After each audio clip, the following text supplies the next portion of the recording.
I also would just like to thank all of the health staff who've worked so hard over this Christmas period and will continue to work hard across our entire health system here in New South Wales to ensure that all of us have the best care possible, world-class care. Can I say, though, each and every one of us have an individual responsibility here to get vaccinated. There is no question that vaccinations, particularly once you have the booster, will empower you to meet the oncoming Omicron variant of this coronavirus. Bottom line here is that we would expect that pretty well everybody in New South Wales at some point will get Omicron. We're all going to get Omicron. And if we're all going to get Omicron, the best way to face it is when we have full vaccination, including our booster. The challenge for us in the state is to make sure that our health system can cope with that oncoming virus that is so transmissible. It's extremely transmissible. And generally, what we're finding, though, in the early stages, and both international evidence and the state evidence here and the Australian evidence, is that Omicron is not as severe in terms of its impact on individuals. That is a huge plus for all of us. But quite clearly, it does impact on those who are unvaccinated. The majority of people who are in intensive care in New South Wales and requiring health staff to be looking after them, putting them at risk also, are people who have not been vaccinated.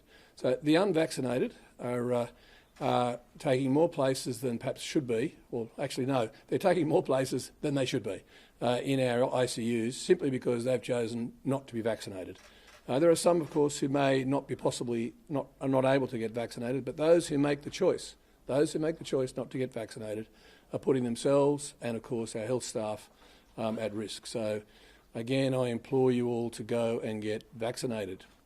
The Premier's talked about the amazing vaccination rates from the bulk of the community, up at 95% first dose for the majority of the community, obviously. But we're still keen to see younger people get vaccinated.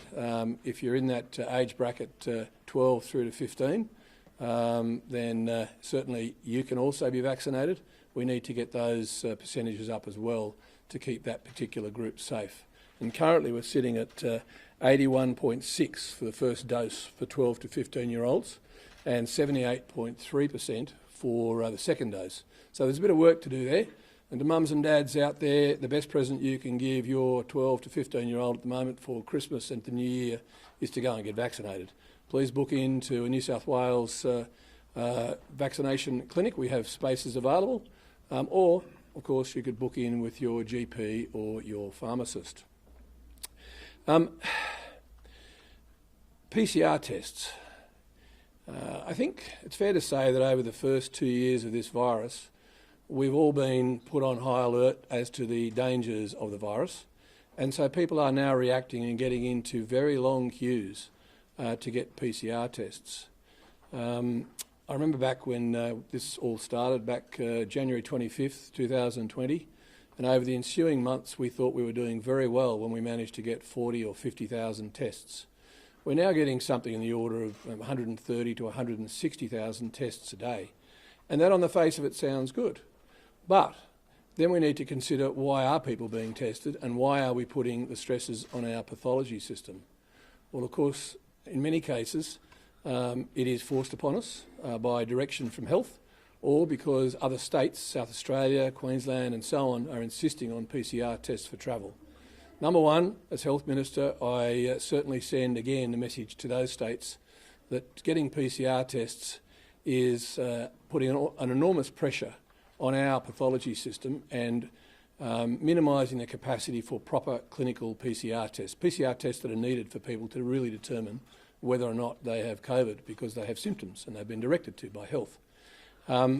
So I would certainly be saying to those state governments, please rethink that. And the Premier, I know, is working on that, talking to his colleagues, talking to the other premiers. But as Health Minister, I strongly implore them to review that situation as soon as is possible. The other aspect about that is, to a degree, we know that if you have a PCR test on day one, and when you're getting your results within, say, 12 hours to 24 hours, well, it was valid. But if you're not getting results to 3 or 4 days, which is now the case because of so many people asking for PCR tests, it may well be that you've developed a positivity or positive viral response anyway, and you wouldn't know it. So I'm not sure that it's actually helping the other states and territories anyway in regard to that aspect. But I have heard also people saying, I'm getting it because I'm visiting Auntie Mabel in 3 or 4 days. Well, if you have a test today and then you're visiting Auntie Mabel in 3 or 4 days, it may well be that by then you're positive. So a far simpler, far quicker measure would simply to be get a rapid antigen test the day you're going to see Auntie Mabel, and preferably about half an hour beforehand. Go and actually get a rapid antigen test, check you're okay, and then your results are there. And obviously this is a matter of risk management. We know that rapid antigen tests may not have the same accuracy level, but if it's going to be 3 or 4 days before you get the result, you're better off with a rapid antigen test. Finally, I just want to say this, that the staff are run off their feet in our hospitals. We have about 2,000 staff that are furloughed at the moment, which means they're not actually in the hospital to look after patients. That's putting enormous pressure on other staff in our hospitals. So I would like everybody to think about whether or not you really need to call an ambulance, number one, and number two, go to hospital. As I said earlier, everybody in New South Wales is probably going to get Omicron at some stage. Everybody in Australia will get Omicron. And what we're seeing at the moment is far milder symptoms. And most of us, if we've lived a few years, would have had a virus at some point. What we know is that we get a temperature, we get certain responses that we can manage through Panadol and fluid. Please just think carefully before you, 1, call an ambulance, or 2, ask to go to hospital, or 3, go to hospital, because it may not be necessary. If, on the other hand, you have serious symptoms and you're finding it difficult breathing, or you're having chest pains, of course call an ambulance, of course do that, and of course get to hospital as soon as possible.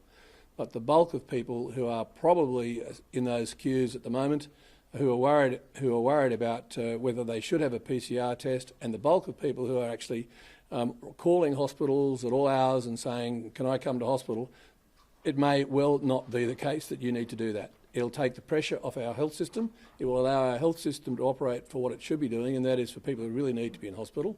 And of course it'll also take the heat off the pathology capacity, allowing, again, pathology to be used for what it should be used for, and that is not for visits to Auntie Mabel, but rather to make sure that if you are really sick, if you've really got the symptoms and you've got the COVID variant, Omicron or Delta for that matter, that you can take the necessary steps and put yourself into isolation and do what you need to do. Actually, there is a further thing I should mention as well, and that is this.